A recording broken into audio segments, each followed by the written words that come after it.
I like to talk about one thing that is pertinent in everyone's home these days is the mental health initiatives that we're talking about in Canada that concern with public health. In the past 25 years, I had to work independently, aside from other respects to law authorities of different level of branches of authority. Not just a reputable justice system that we have to uphold here in Canada, elsewhere in the southern regions and elsewhere in those the type of democracies where we uphold those crimes and misdemeanors, so we can distinguish. But here, personal in nature, when we're talking about substance abuse and substance issues dealing with particulates, as a functioning alcoholic, as a functioning opiate users. In 30 years since the pandemic of that nature began in early 91, and it's almost now 3 decades later, we know the level bar has been raised to an exorbitant amount of resources that has outlined the circumstances that people involved with opiates, in particular with amphetamines. These type of accelerants are used by children and also used by adults as a means of sustenance.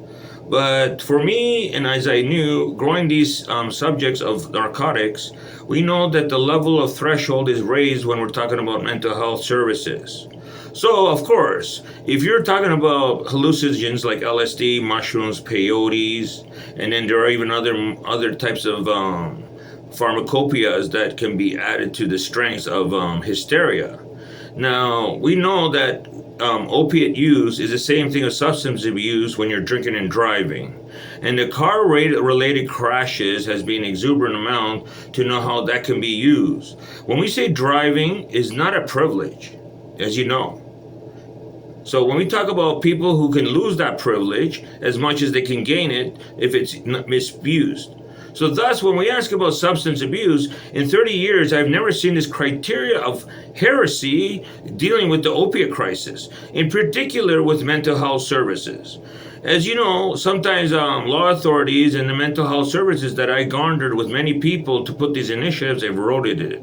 So tell me that there's a budget to work to know that people are suffering from mental health crisis. I in particular know when I had that crisis, over 3 decades ago, how survival rate of those people who cannot maintain.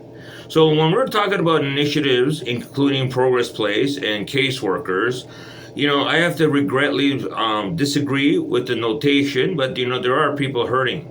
But when we're talking about people in our community, and thus forth, when we're talking about the resources needed, it is so disparaging, my friends. To know now that people calling the police and you're dealing with overstressed resources that has dealt with publicity manner when you're talking about most recently incidences where police are called and the outcome was dire to know when there were fatalities. So when one hand grazes the other, then we see the justice scale always beaming one side to another. But when we have the justice scale failing us, my friend, we see the threshold rate rise. Thusly, this has become an epidemic.